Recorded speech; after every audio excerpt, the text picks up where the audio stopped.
Chegou ao fim a primeira data FIFA do ano de 2024 e nesse período, quarta e quinta-feira, que é o período de retorno dos jogadores das suas seleções para os seus respectivos clubes, ainda não temos grandes jogos no cenário europeu. Porém, temos aqui na América do Sul, temos Campeonato Argentino, Copa da Liga Argentina, temos semifinal do Campeonato Paulista entre Santos e Bragantino em jogo único e temos também a última rodada da Copa do Nordeste na fase de grupos, para definir quem vai para os playoffs e quem será eliminado. Meu nome é Theo Borges, eu espero conseguir te ajudar a fazer o melhor planejamento possível para essa quarta-feira, dia 27 de março.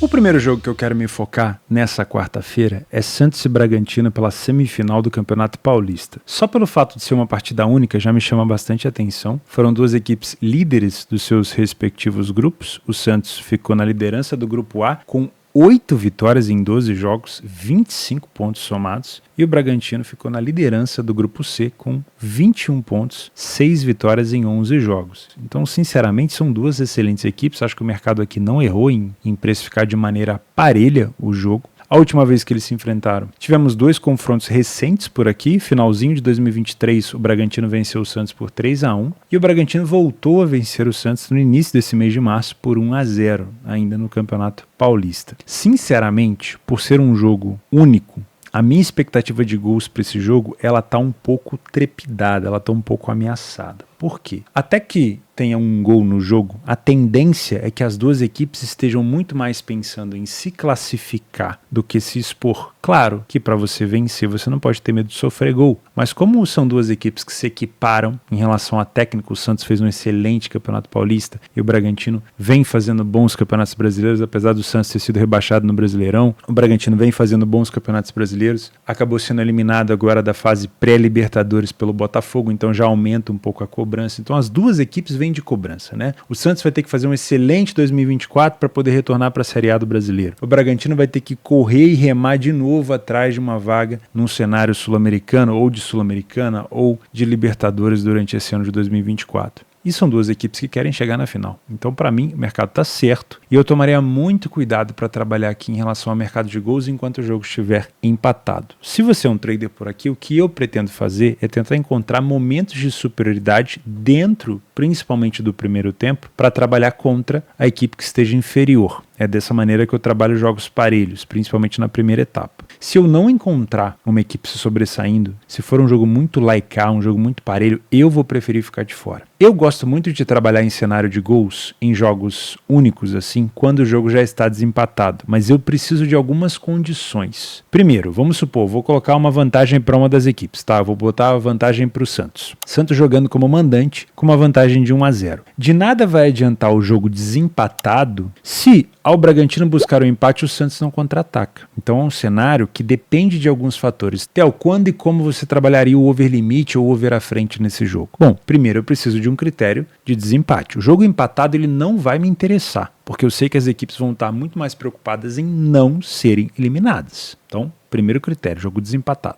O jogo está desempatado, mas a equipe que está atrás do placar está buscando a recuperação a todo custo? Sim, ótimo, eu tenho mais um quesito. Agora, eu preciso identificar se a equipe que está na frente do placar, ela tem iniciativa para aproveitar os espaços. Toda a equipe que está atrás do placar, que se joga, que se lança em busca de recuperação, ela tende a dar espaço. Se essa equipe que está dando espaço não for atacada, ou seja, supondo que o Santos esteja na frente, mas o Santos optou por não contra-atacar, eu tenho um cenário de uma equipe só jogando. O Santos está muito mais preocupado em abraçar a vaga do que propriamente em contra-atacar. É um cenário que não vai me colocar dentro do mercado. É igual agora. Tá rolando aqui um jogo de amistoso entre Suécia e Albânia. A Suécia está vencendo por 1-0. Eu estava aguardando uma Albânia expondo a sua linha defensiva cada vez mais alta para tentar buscar um empate e a Suécia recuando para buscar o contra-ataque. Não foi o cenário que eu encontrei. Eu tô de fora do mercado. Pode ser que saia um gol aí do nada, mas eu já não vou entrar. Eu tomei a iniciativa de não entrar. Por quê? A Sérvia, com a vantagem no placar, não recuou para contra-atacar e a Albânia, com desvantagem no placar, não está se expondo de maneira desorganizada. Então, uma Albânia que está perdendo por 1-0, mas prefere não expor muito para não tomar outro gol. E é uma Suécia que está vencendo por 1-0 e que prefere não recuar tanto para não chamar o time tanto para cima, né? Com o intuito de marcar pressão ali no meio campo e povoar um pouco aquele meio campo. Então é um jogo que pode até sair um gol, mas não está dentro dos critérios que eu gosto de trabalhar, o mercado de gols. Então, para eu me expor nesse jogo do Santos com o Bragantino no mercado de gols, ou no over à frente, ou no over limite, depende aí do momento que sair esse primeiro gol, eu preciso de um jogo desempatado, de uma equipe atrás do placar se expondo de maneira desorganizada e de uma equipe na frente do placar buscando ampliar o marcador. Aí fecha o que eu quero. Então, para mim, esse cenário de jogo único é muito bom para trabalhar gols se cumprir os 3 cenários, os 3 critérios que eu gosto. Fora disso, eu prefiro ficar de fora. E aí, para te indicar um viés a favor de uma equipe ou outra é muito difícil. Porque o Santos fez um excelente campeonato, mas o Bragantino também. Qualquer uma das 2 equipes que passar para a final vai ser muito bem encaminhado. Então, eu não te aconselho trabalhar aqui mercado de resultados, a não ser que você confie muito mais numa equipe ou outra, fica a seu critério. Tudo indica, até sair o primeiro gol, que tende a ser um jogo até under. E eu não duvido. Mas o mercado já acredita nisso. E como o mercado já está com uma cotação esmagada, eu não estou vendo valor para o lado do under por aqui. Tá bom? Precisamos falar de Copa do Nordeste, a última rodada da fase de grupos da competição. Não sei se estão todos os jogos aqui nessa quarta-feira, talvez não, talvez ainda tenha alguns jogos na terça-feira, deixa eu dar uma olhada aqui. Não, são todos os jogos restantes nessa quarta-feira. Então vamos falar sobre o que importa para cada uma das equipes. Vou começar com esse jogo aí na tela, Ceará e Itabaiana. O Ceará está na 3ª colocação do grupo A com 12 pontos. Nesse grupo, o CRB tem 12, está na 2ª colocação. O Botafogo da Paraíba tem 12, está na 4ª colocação. Vitória e Maranhão tem 11, que estão fora da zona de classificação. Ou seja, existe uma necessidade muito grande do Ceará vencer esse jogo para poder confirmar a sua classificação. Qual que é o problema? Daqui a pouco, daqui a nada, né? O Ceará enfrenta novamente o Fortaleza na final do Campeonato Cearense. E aí, será que o Ceará vai poupar algum jogador? Acredito que não. São 2 partidas extremamente importantes. Então me parece que o Ceará vai ter que se dedicar aqui com um foco duplo, porque já é logo 3 dias depois, né? Dia 27 tem o Itabaiana, dia 30 já tem o Fortaleza. É ida e volta o jogo contra o Fortaleza, o primeiro jogo como visitante, mas mesmo assim é um jogo muito importante. Então,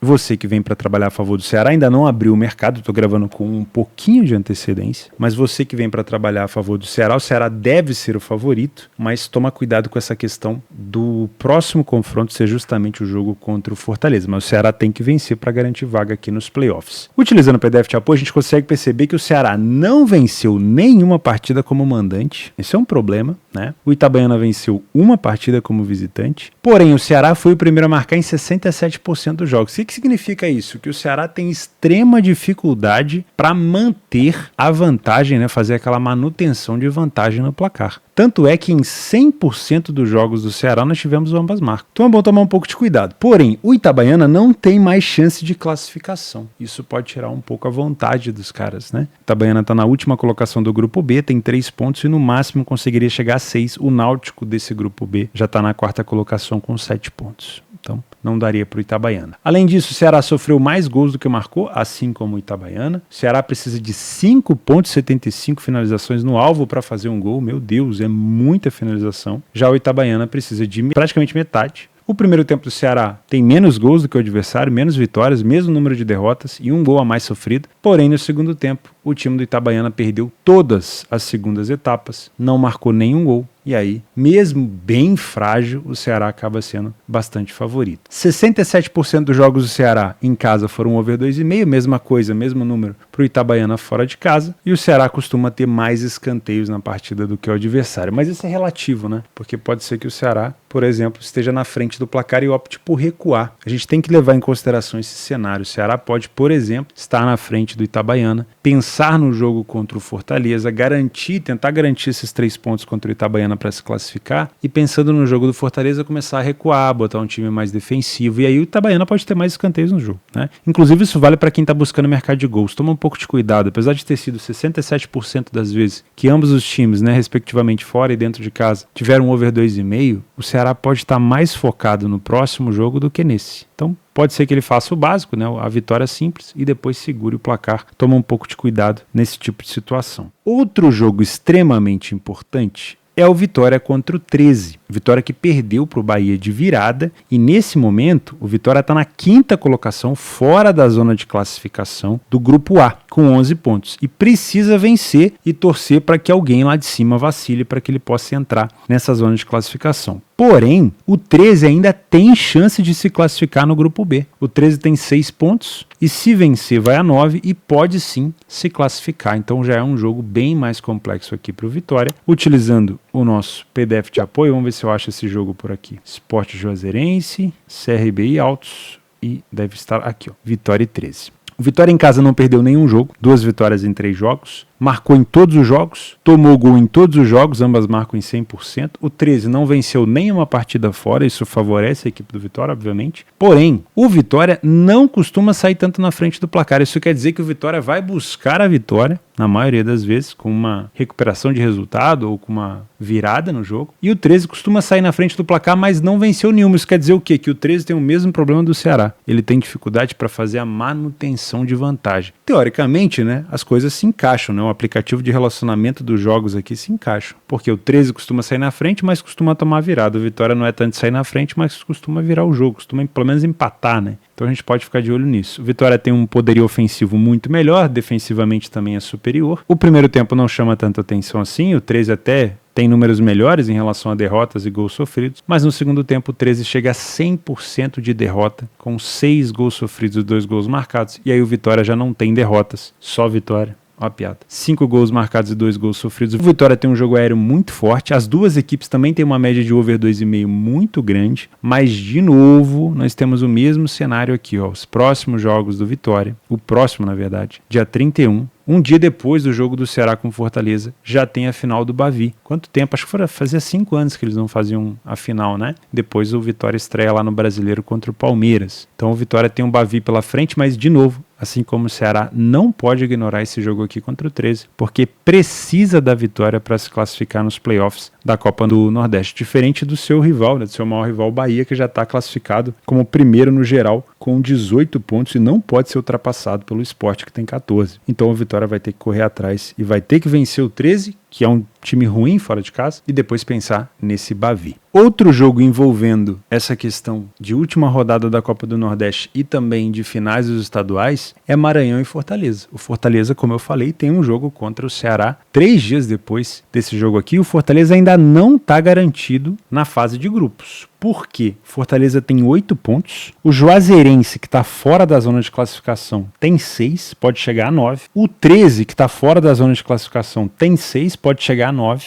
E uma dessas duas equipes, caso o Fortaleza venha a perder o jogo para o Maranhão, pode ultrapassar o Fortaleza na tabela e tirar o Fortaleza dessa fase de playoffs da Copa do Nordeste. Ah, pode parecer impossível, mas olha ali, ó, Fortaleza não venceu nenhum jogo fora de casa. Nenhum. Então é bom tomar um pouco de cuidado. Pegando os últimos jogos do Fortaleza aqui como visitante, Fortaleza empatou com o Botafogo, empatou com o Sport, perdeu para o CRB. Então é bom tomar um pouco de cuidado, tá? É bom tomar um pouco de cuidado se você for trabalhar a favor do Fortaleza, principalmente se o Fortaleza começar aqui com uma cotação muito baixa. E somando a isso, o Maranhão no grupo A tem chance de classificação, que o Maranhão tem 11 pontos, apesar de ter tomado a mesma... A gente já vai falar que o Maranhão é um time que sofre bastante gol, né? Mas é um time que tem 11 pontos e se vencer, vai a 14 e pode ultrapassar ou o CRB ou o próprio Ceará ou o Botafogo e se classificar. Então o Fortaleza que tem sim que pensar no próximo jogo, nessa final contra o Ceará, mas não pode esquecer que se perder para o Maranhão, além de classificar provavelmente o Maranhão para a fase de grupos, fica de fora. Então é um jogo extremamente importante, você tome cuidado aí. Porém, apesar do Maranhão ser um time muito forte dentro de casa, perdeu uma e venceu 2, é um time que sofre muitos gols. Tem sofrido gol com muita frequência, ambas marcam, é bem frequente nesse jogo e eu acho que pode ser um cenário interessante para cá. Tá? O Fortaleza sofreu gol em todos os jogos, falhou em marcar e é um time que poderia estar apresentando um pouco mais.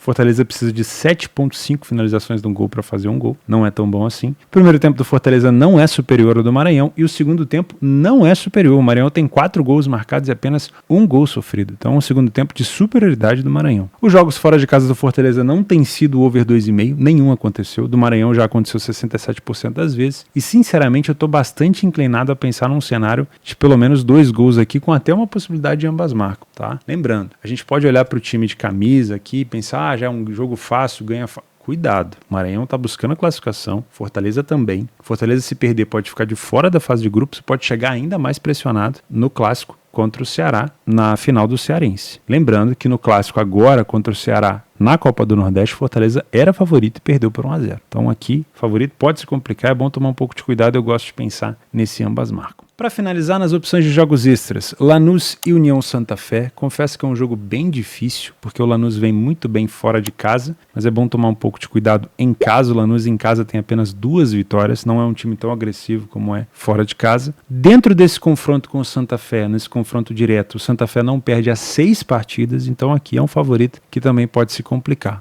Toma um pouco de cuidado.